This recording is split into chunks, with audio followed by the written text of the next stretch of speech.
everybody. Welcome to Incorruptible Massachusetts. Our mission here is to help you understand state politics. We talk about why it is so broken, what we can have here in Massachusetts if we fixed it, and how you can get involved. And today we're going to talk about something that is completely broken. We're going to talk about unemployment insurance. And how we pay for unemployment in general. And we have an amazing special guest here. But before I get to Molly Kivi, I'm going to introduce my lovely co-host, Jordan Berg Powers. Hello, everyone. My name is Jordan Berg Powers. I use he, him, and I have experience in progressive politics in Massachusetts. And I am very excited about this conversation today. Molly explained this to me in a way that when I didn't understand it. So I'm just excited for all of us to dig in. Great. I am Anna Callahan, she, her, coming at you from Medford. And I have been pretty engaged in progressive politics in Massachusetts for quite a few years. I'm so excited to introduce Molly Kivi, a total expert on unemployment. And Molly, do you just want to give us a brief introduction about who you are and how you got interested in unemployment in Massachusetts? Hi, my name is Molly Kivi, she, her. I am an accountant. I'm educated in accountancy, and I got interested in unemployment insurance in response to the pandemic. A lot of my friends and myself needed unemployment insurance because of the public health crisis. And I noticed that a lot of people didn't have, had a hard time accessing the funds, and that piqued my interest into why the funds were hard to access. And then I ended up looking into the tax structure and the trust fund.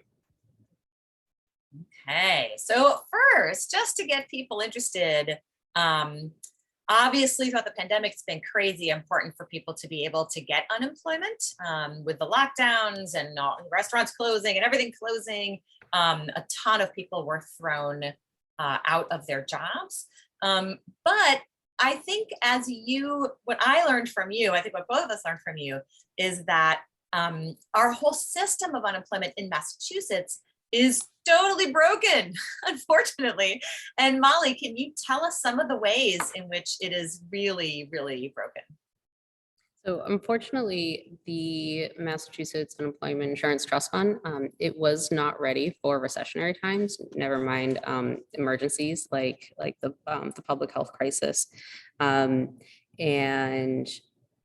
there were not enough funds to cover the amount of people that needed uninsurance, that needed benefits. So the well went dry. And now the state is covering the needed revenue through going through bonding, and we are paying interest on those bonds. The other part is the payments themselves. They do not cover purchase power. So when people actually qualify for unemployment benefits, they don't receive enough to even cover basic needs like rent or food or medicine. So why have a social security system, why have social benefits when they're not even doing the purpose? So if they're not like covering the basic needs, then what's the point of the program? Yeah. So just for clarity, I remember when I talked to you, which was quite a while ago, maybe a couple of years ago, but it was still after COVID had begun and when the lockdowns had started, you were saying the funds for unemployment insurance in Massachusetts might run out. They might run out. And now what you're telling us is they have already run out. This is not a thing that might happen. This is a thing that has happened. We ran out of money for unemployment insurance. Is that right? Yes, we did run out in between the years of 2020 and 21. There are measures, like the federal government there are programs on the books like with the federal government for like if and when states do run out of money.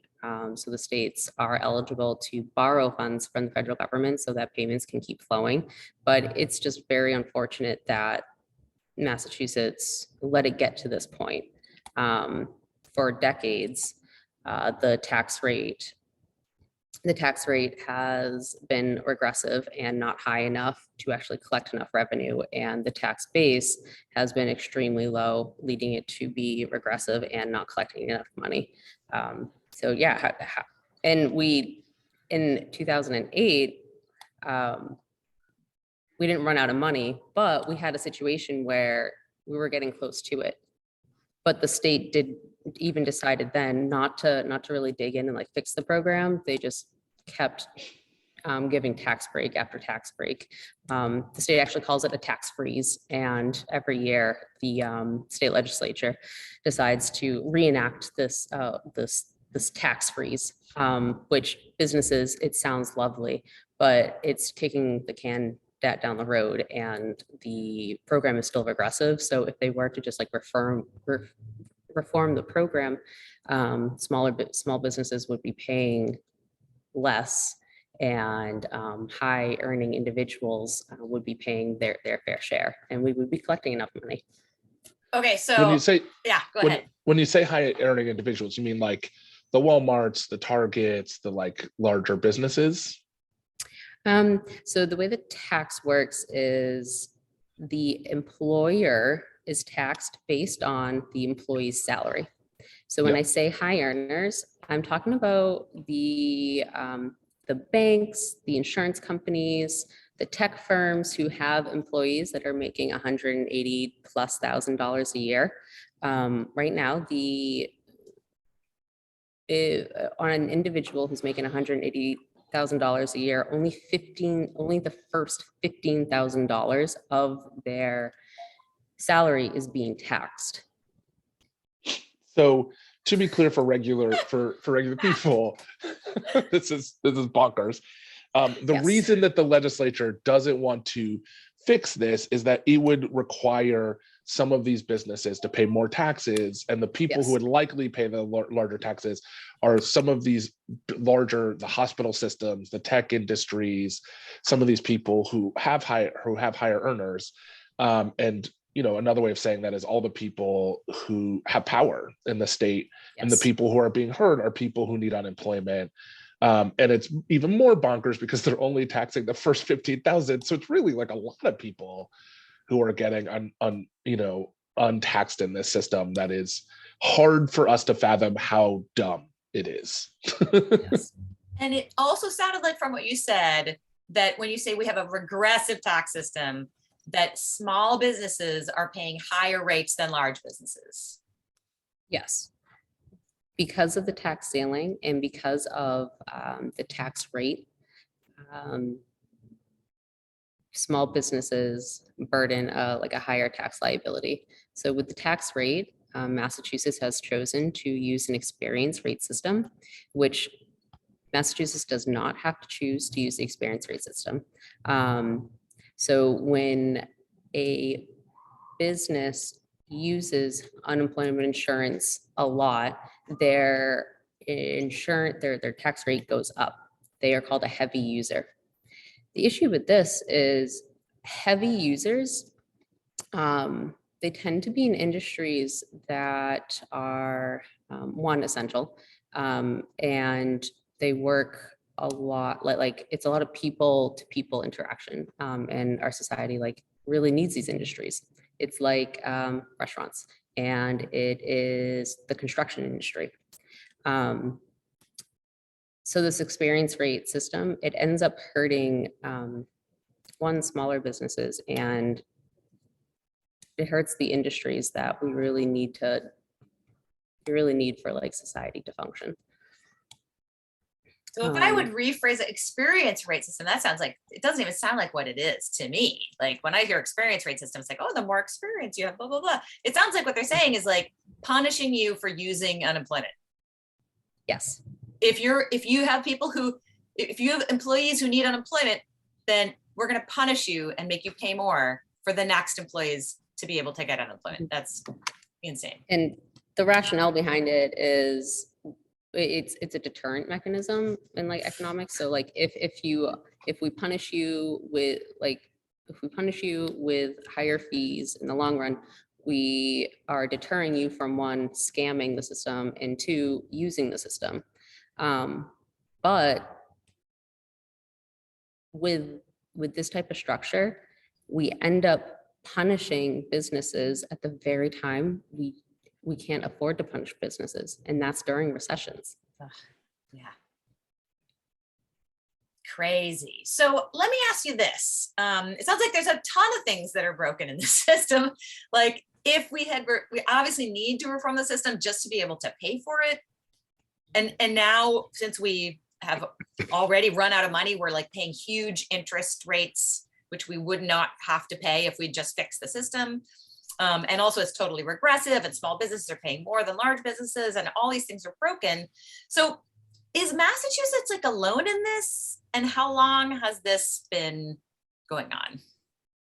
So unfortunately, Massachusetts is not alone in this. This is a national issue. The federal government, the Department of Labor prints out studies on this, where other states, including Massachusetts, have not been collecting enough in taxes for a while to hit certain Department of Labor benchmarks. And those benchmarks are to prepare states for recessionary or emergency times. Since the Department of Labor started measuring back in 2006, Massachusetts has been ineligible for interest-free federal loans. The federal government offers these federal loans, one, to incentivize states having their tax structure and their trust fund solvent, but it also offers these loans to prepare for emergencies like a pandemic.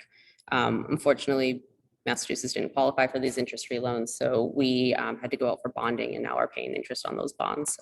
And a number of states had to do this as well in the United States. Yep. And you say in the United States. So I'm going to guess, like with things like Medicare for all, that other countries, at least some other countries kind of know what they're doing and have been doing something better than we have. Do you have any examples of other countries that maybe have systems that work better? I do have some examples. Germany and Norway, they do have a unemployment system. Their systems actually include their social insurance and like universal healthcare along with this tax rate. And their tax ceiling is not 15,000. It is full wages. And it is taxed on the employee and the employer. So, and the tax rate is much lower than the tax rate in, say, Massachusetts. The tax rates hover well below. In Germany, it's at 1.5%. And the tax rate, the volatility in Massachusetts can be between 0.5 and 18%. Wow. And so obviously there was a lot of talk about this issue because Governor Baker proposed a quote unquote fix to this problem. Can you talk a little bit about what Governor Baker wanted to do in the so-called fix of this issue? So the fix included going out for bonding instead of paying the federal government directly for directly for the loan, but we still owe tax or we still owe interest on bonding. The other fix is to keep the tax break for the businesses because they can't experience a huge tax increase during recessionary time, which makes sense. But here's the kicker. They kept the tax break or they kept the freeze, but then they added an excise tax. And so it's not fixing anything. We're still like not collecting enough to pay off the bonds in a timely manner. And we're not collecting enough to actually become eligible for future interest-free borrowing. And we're not collecting enough so that people can receive benefit payments that cover the cost of living. And that's the purpose of this whole program. It's to help employees It's to help workers get from one job to the next without without becoming homeless, without being able to feed their family. Because we know as a society, we value and we think it's important that people have shelter and that they have access to food, because ultimately we are better workers and better community members when our needs are met.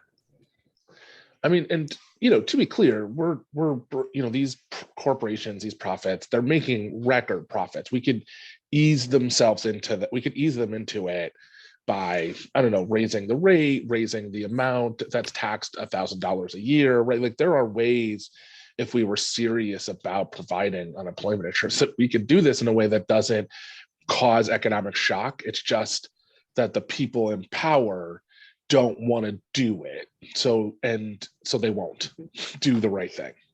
Completely agree. And an example of that, so reform has been called for decades. So since 97, people have been asking for a higher. Let's create another one of these guys, right? Yeah, 1997, which I know for me feels not that far long ago, but it was. And the tax ceiling, it was 10,897. Oh. It went to then 4,000 in 04 and then 15,000 in 2016. So that's an example of like, yes, we can reform this tax structure slowly, but it should not be slower. It shouldn't be that slow. Yeah, and the ceiling thing is just crazy. I assume that in some other countries or other states, like they don't have a ceiling. The one state in the United States that is aggressively increasing their tax ceiling is Washington State. I don't know what it is right now, but I know as of last year is around 45,000. Yeah, but that's the only one. So this is a national issue. Oh my gosh. Other countries like Norway and Germany, and Australia, they do not have the ceiling because the full wages is taxed.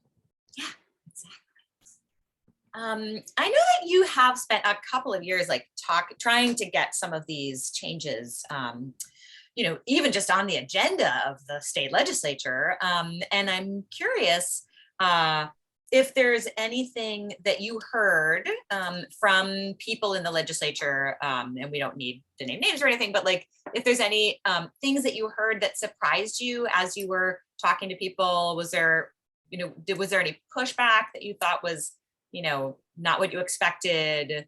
Or what was the general sense? Like, were people open to this? Like, how far has this made it in there? What can you tell us? The biggest piece of pushback was the benefit payments, talking about increasing the benefit payments. Right now, it's about 40% of what somebody was making before that they were laid off. And there is heavy lobbying against increasing the benefit payments. One of the things that on the lobbying side people say is that Massachusetts already has very generous benefit payments, but they're comparing that to other states with a lower cost of living. So our benefit payments are like when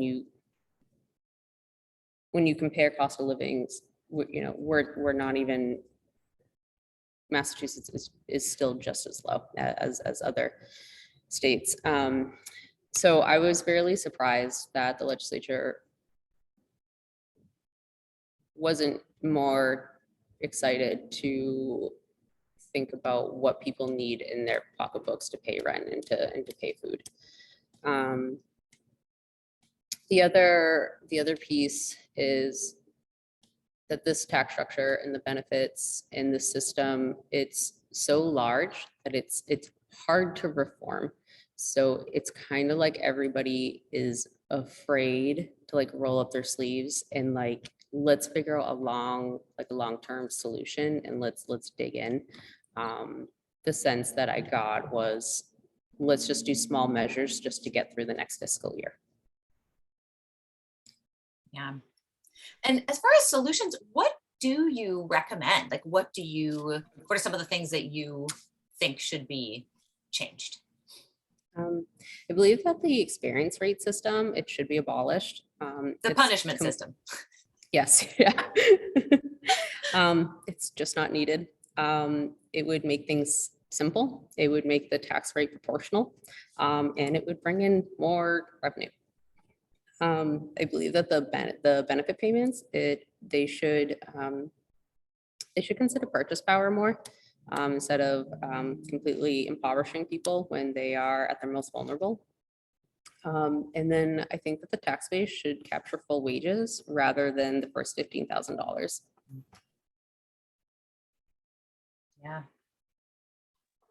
Sorry, I just want to say that I think I think that could be the legislature's like official motto: doing small things to get to the next fiscal to the fiscal quarter is pretty much the Massachusetts Democratic Party's motto. That's great. Yeah, I like it. I could see it on a banner. Yeah.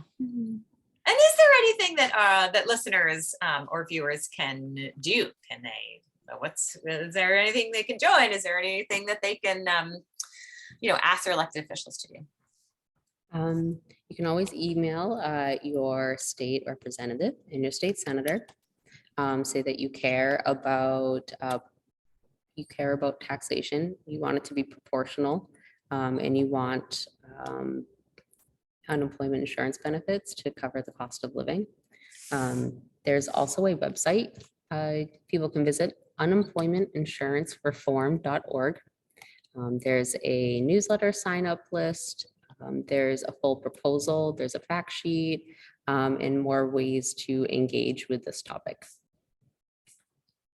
Amazing. Great. Any final words?